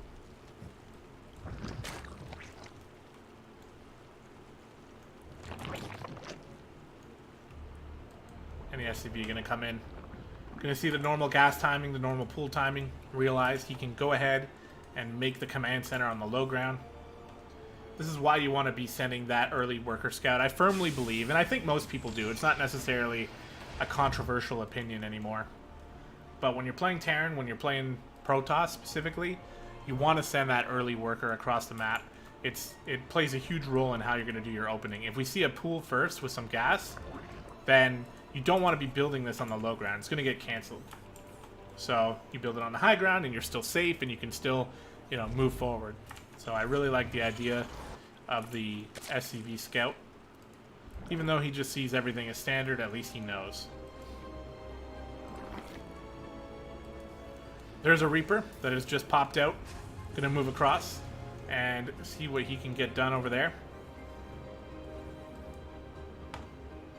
Did I see only 4 lings from... No, 6 lings from Quaterno here. So yeah, we got the exact same opener this time as we had last time. And the lings are going to be in position in time to handle this Reaper. This Reaper likes to take the long way around. And I guess, I don't necessarily know. Maybe it just doesn't want to get spotted by overlords, or maybe it does want to see if there's like a super early third base. Maybe he can catch the drone. So here he is going to try to get some work done. Try to kill some of these lings even. And essentially just keep Quaterno busy, you know? Maybe he'll forget his speed or like mess up his build or something. But Quaterno going to be too good to fall for those silly tricks. His speed is on the way. He's pulled out of gas. Everything is nice and tight and refined here for Quaterno. And here we go. He's moving the drone out. This is a key moment. And once again, Siegfried forgets about the Reaper. So, seeing some patterns here as this game is playing out pretty much identical to the last game. It's literally just mirrored here. Everything. The exact same builds from both players. And why wouldn't you? I mean, that was a great game. And it's not like the opener hurt either of them too much. It seems like these players prefer to let the opponent... Well, not necessarily. I didn't want to say it that way because that sort of has maybe some negative connotation, but both players like to leave each other alone. Siegfried likes to, you know, move around with some some Hellions and see if he can find an opening. And I'm sure that he does a lot when he's playing on ladder. But when you're playing a very important ace match and you're playing against someone like Quaterno is going to be able to defend against that, you know, you might not get a ton of damage with it. But the idea of keeping it active and keeping them out on the map, keeping them canceling creep tumors, you know, it's still good. Even if they don't get damaged, they're going to get scouting. They're going to see if army units move out. Once again, guys, everything is exactly the same. We got these queens out here going to be spreading creep. Viking out. Got 12 lings here to defend against the 4 Hellions. And I mean, this Overlord can see some of this going on, but doesn't necessarily mean anything when you see them go that way. But in this case, they are going to be moving across. But once again, just like in game number 1, when we see this many queens and this many lings and it's only 4 Hellions, it's not going to be too big of a deal. These lings running on in, catching the Hellions out of position. A few SCVs are going to be going down here. 2 SCVs go down, and now the Hellions are going to see what they can get done. There's only 1 drone here. The queens are very much out of position, but if they can set up on top of this hill here, they might find themselves in a good defensive spot. 2 more drones, though, popping out of these eggs, and a creep tumor goes down. And these Hellions are already doing some pretty good work. It looks like, oh, one of them manages to escape with such a small amount of health. 2 hit points. Gonna have to be careful. He doesn't want to lose them. We've already seen he likes to be active with them all game. And Quaterno's gonna just need to make sure he's on point with his defense. But with the queens over here and the lings over here, that's exactly what he is right now. Got 2 engineering bays coming down here for Siegfried. He's moving into bio once again, starting to make marines and tanks. Hellions, one of them gets picked off. Nice play from Quaterno. He wants to spread this creep, right? But when the Hellions are just sitting there... Oh! Once again, though, catching Siegfried unawares. He gets this around, and that is a great feeling for Quaterno. Last game, he had to deal with those Hellions for so long. This time, he takes them out nice and early. And unless Siegfried remixes them, which he's not really ready to, he's on a tech lab here, that's going to be one sort of annoyance gone and dealt with. Now the lings can move across the map. They can get some scouting done on the other side of the map, see where these expansions are, and try to react appropriately. And right now, the expansions are not out yet. The third base wants to go out, but it's hesitating right now since he knows he doesn't have map control anymore with those Hellions gone. Now that the Hellions are gone too, Quaterno can start spreading this creep nice and good. He's droning up his third base. He's already at 60 drones. And I believe he's got Lair. Yeah, he's moving into Hydras. Third base for Siegfried coming on down here. Got a bunch of workers transferring over as well. We got Baneling speed and the Hydra upgrades coming in. So just moving into a standard Lingbane Hydra. It seems like the Roach Warren is placed here mostly for defense, just kind of like a just-in-case Roach Warren. So, you know, it's safe. You know, this really strikes me as like a ladder build for pretty much both of these players. You know, a lot of times for CTL, you'll see these players come in with like an incredibly refined cheese build because that's kind of what you want to do when you're, you know, you want to learn a cheese build or at least refine one so you can surprise your opponent in a best of one and just win the game. But these players, and you tend to kind of see this more with the higher level games, I think, although maybe I'm just making this up, but I don't think so. I've casted a lot of these CTL matches, and one thing that kind of stands out is that the ace matches and the higher level diamond players, a lot of them are more confident in their just general ladder style play, that you will see their ladder builds come out in these games. And I think both of these players are showing us very tight, very well refined economic macro game builds. You know, we got the 16 Marines, or I don't know, a number of Marines and a couple Marauders, I guess, out here, not going to be able to get any damage done. Really wants to get away with those medevacs, and he does. Fourth base going down for Quaterno, now that the third base is up and running. And again, the saturation here is very good for Siegfried, so his economy is pretty much bumping here. He's got 2-2 started as well. The Zerg player isn't even ready to go fully on his upgrades. His melee is a little bit behind. Baneling speed is done though, so that's going to help with these defenses. And the creep spread already is so good that he can see this drop trying to get set up at around the halfway point of the map. Oh! No, he's not going to be able to get it. They're going to boost off. They're close though. These medevacs probably should just go back home to repair. I think that's exactly what they're doing. And again, guys, this creep spread is something worth praising here. This is going to get Quaterno... It's going to put him in the best position possible to defend against whatever the Terran player wants to do. When you're spread out this far, you can pick and choose whatever engagement you want, and we're going to be looking for that kind of play out of Quaterno. He's already showed the ability to set up nice wraparound defenses, and I think we're going to see something similar here. For now, it looks like he's just sort of defending the edge of his creep, so he can push out that creep spread, catch these drops, expand around the map. And I'm really liking this playstyle from Quaterno. He likes to break up into two separate armies and just defend each side of the map, and I think that's a very intelligent way to play. It's a very difficult way to play, but he's shown the ability to pull it off, so very, very cool stuff right now. The only problem with it, though, is that when the Terran moves out as one, then it can be a little bit difficult for this army to defend against this entire push that's coming across the map here from Siegfried. It's been spotted, and Siegfried knows that the defense is there. He's going to be able to pull over the rest of his army and try to close in around it. These rocks are going to be a pretty big annoyance for that right now, but with the creep spread being pushed so far out, it's going to buy him some time to knock them down. So it looks like he's going to keep trying to do that and try to get a nice surround here. Let's see if he can do it. This base is going to be pretty vulnerable, but I don't think Quaterno really cares. He just wants to not die here. This is a very dangerous push coming in from Siegfried. He's even pre-splitting all of his units, and these Banelings are going to have a hell of a time setting this up. Here he comes on the front side with the Banelings crashing in from the south as well. Not quite the wraparound he was looking for, but he's got so many Lings and Banes here. Looks like he is actually going to be able to close in on these tanks. The Hydras following up are all he needs to push this back, and he didn't overwhelmingly crush this. We can see he's only got a few Hydras left that are going to have to be careful. This tank is going to be able to get some good damage done, but he does pick off an extra medevac there, and that's considered a good defense. He didn't lose any workers. He lost almost all his army, but he's able to remax on these Lings, and I say remax, but he's not maxing out, but he's still getting enough army units to defend out here. And that was a very successful defense. Meanwhile, Siegfried has been expanding as well. He's moved on to his fourth base. Well, the Zerg did not end up losing his fifth base.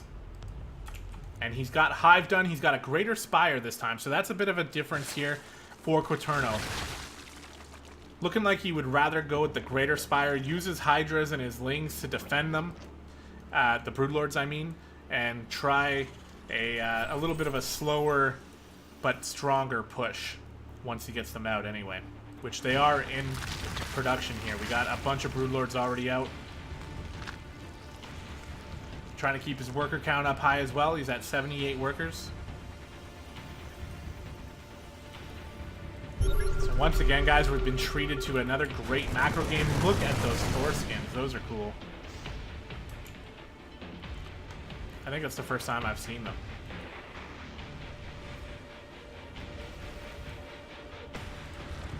And again, both players just letting each other, or leaving each other alone for now. The creep spread being respread over to this side. This is where it was all taken out before. Love that he's continuing to push it back out. Over here, he might as well be in his opponent's base at this point. This is going to help him out immensely. And we got another push moving out here, this time with Thors.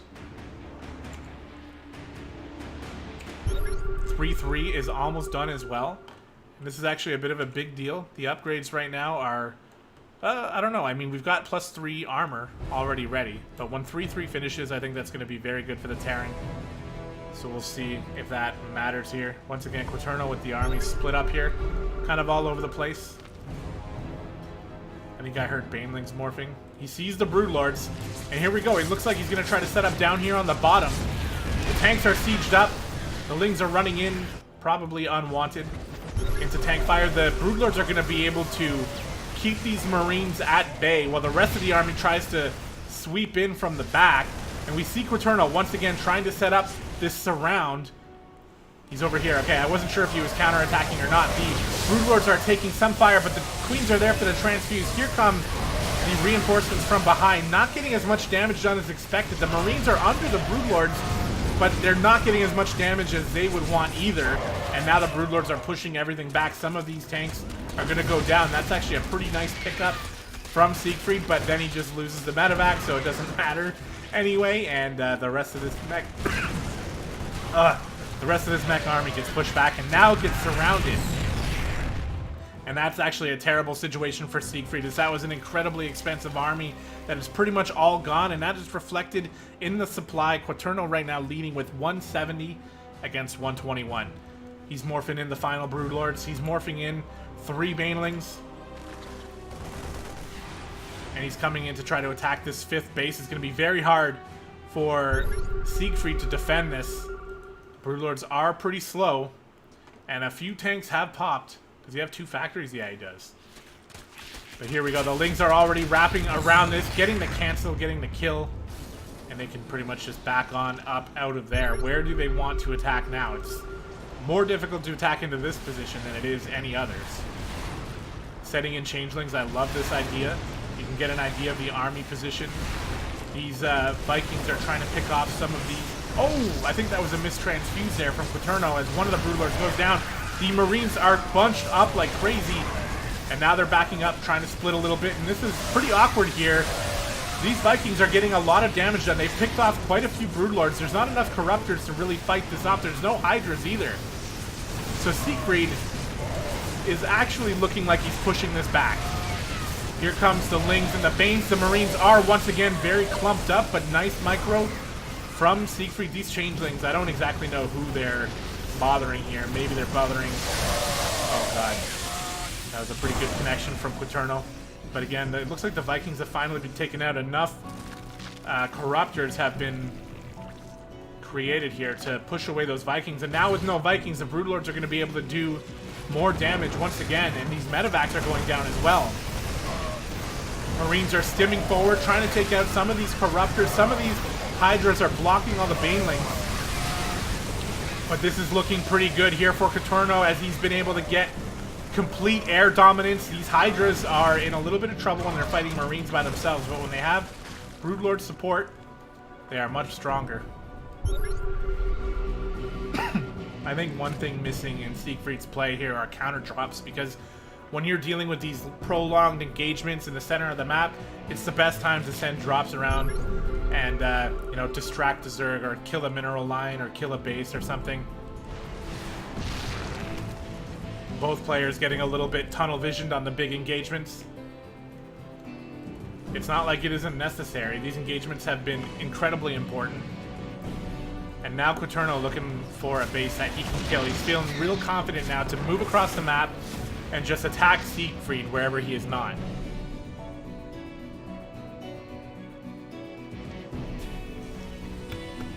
And he is not here, by the way. This planetary fortress is going to get defiled by these corruptors. The repair going down. The Hydra's coming in. The Banelings trying to get the connections on the Marines that are pretty bunched up here, but 3-3 Marines can kill Banelings pretty quickly. And GG says Siegfried as Quaterno takes game number 2 and moves us into the final game of the series.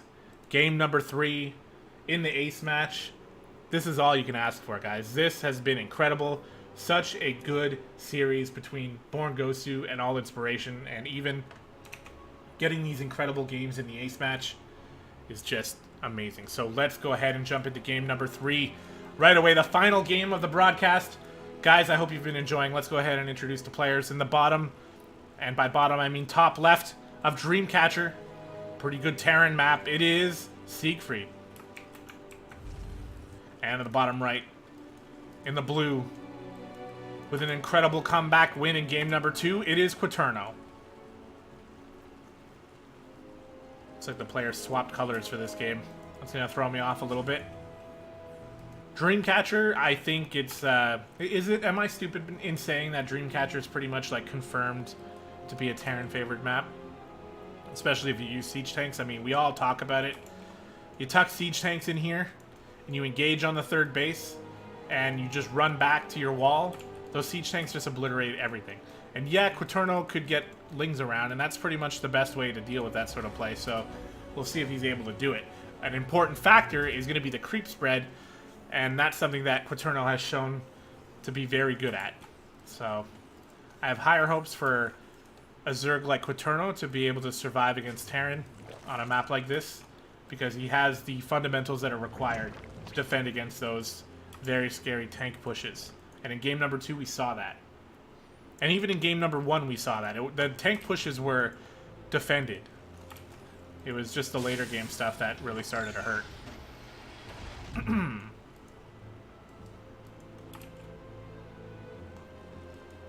And just as we get into this game, I would fully expect both of these players to have identical openings.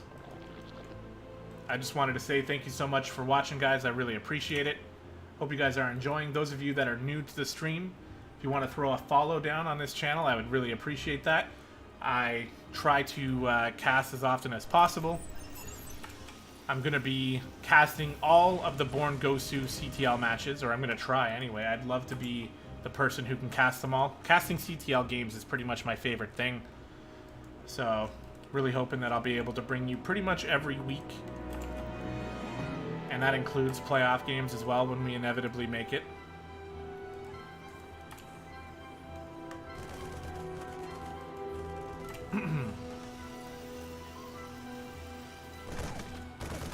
This Overlord has a chance.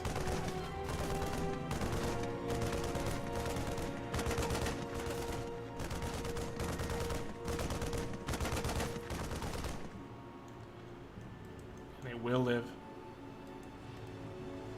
Here comes the Reaper. The Lings are already out, as we've seen before. This map is even more difficult, because this little ramp here is super tight. So yeah, the Queen can just do this. It can kind of step out. And once again, oh, he's going to be taking the third base in the other location. Interesting. I think this third is harder to defend, but maybe it's pretty much the same. I don't think it's going to be much harder.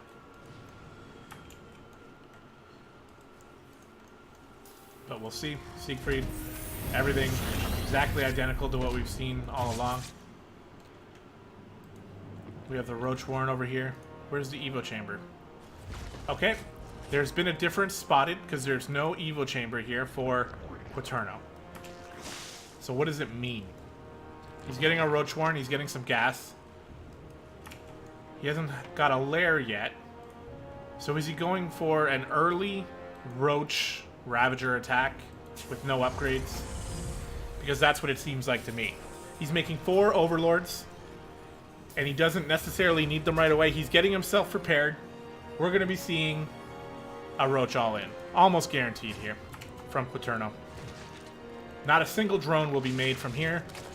It will be only roaches and potentially ravagers, but he might not even have the gas for that.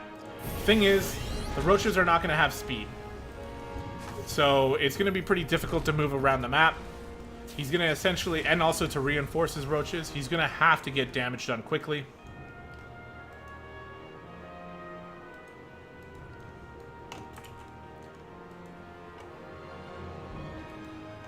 Continuing to make roaches, and he's rallying them up this way. He wants to go unseen.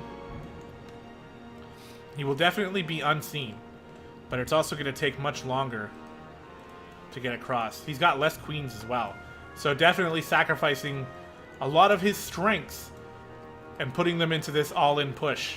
Now, Siegfried has no idea this is happening, but strangely, he has kept his Hellions at home. It looks like just at the worst moment, they're going to be moving out, but they're not going to be too far. This Viking is going to spot, although that's a pretty fortunate path there for Quaterno. I don't necessarily know if he even was spotted, but we got 2 engineering bays in the wall. He didn't build these in the wall before. This time he's building them in the wall. Definitely going to help out for the defense. The tank is not sieged up yet, but it is sieging up now. Bunker going down. Siegfried knows what's up, and here comes Quaterno trying to bust into Siegfried's natural here. Already killing a supply depot. He has to get on top of that tank. The SCVs are coming to block the roaches, and these roaches are dying so fast. The reinforcements aren't here yet, and these roaches are just going to kind of trickle in, and this is not what Quaterno was hoping for here. He pretty much already has to turn around. We're already seeing drones being made. Again, at least he's not slamming into a wall for no reason and losing all of his roaches. I think a lot of these Hellions died. That is a plus. And there's a couple Ravagers here, but the tanks are pretty far back and the wall is getting rebuilt and there is a bunker. And he is making drones behind this, so I don't think he is necessarily going to commit 1,000% to this, but maybe he can get a little bit more damage done. He can file down these walls, maybe kill some SCVs and just be annoying, but I think he understands here this is not going to happen.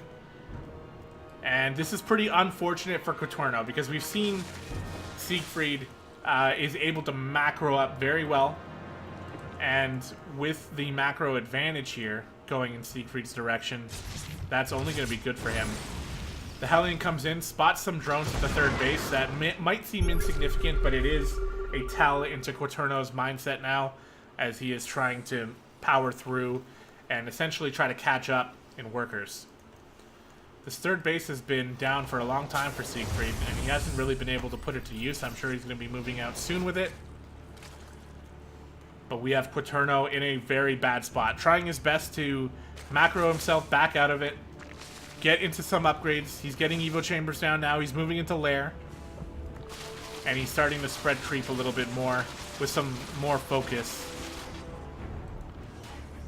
Siegfried knows the attack is over, preparing to move into his third base and into more barracks like we've seen. He's not changing a thing. Despite the attack hitting him, he's going to be moving on as planned. He's got +1 attack started. Armor is not on the way yet. So armors for both, or upgrades, sorry, for both players have been heavily impacted by this playstyle coming out of Quaterno. But the third base is finally going to land here. And like I said, Siegfried just moving into his preferred style of play. Now luckily for Quaterno, that means that he is not necessarily over-aggressive with his harassment.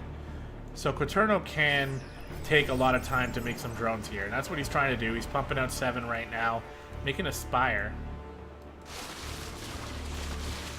And he's moving into Lings and Banes. Does he have the Baneling Nest? Yeah. Does he have speed for his Banelings? No. Definitely going to be a bit of a problem. And Siegfried is getting pretty strong here. Looking like he is actually going to try to go with some drops. Those Lings might have spotted that. And if so, that was an incredible spot here from Quaterno. I like what he's doing, busting up these chokes. And yeah, I think he definitely does know this drop is coming. So he's backing up.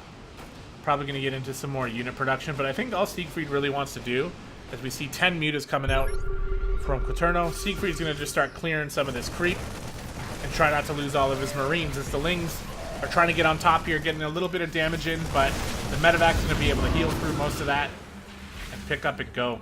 These mutas are going to do very well in defending against this type of play. And we'll see if they can really help Quaterno out, as the mutas have now been revealed. Nice bile from that Ravager hitting one of those medevacs. This boost is not going to last forever. These mutas might be able to catch up. Doesn't look like they're interested. And since they've been revealed, we got turrets going down now in the main and natural, and probably third as well. Yep. Medevacs run back home to the defenses over at the third base. The mutas are going to be able to take out the SCV. No, not quite in time, but the turret goes down quickly anyway. This turret also going to go down. Not a chance that Siegfried's going to be able to get that up. And these mutas are going to be able to start picking off a lot of workers here and pulling Siegfried all the way back. You can tell that was either was a single hotkey or a select all army.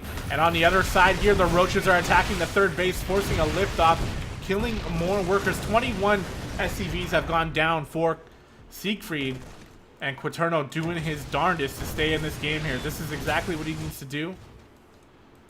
I don't know where the mutas are. It looks like they've come back home.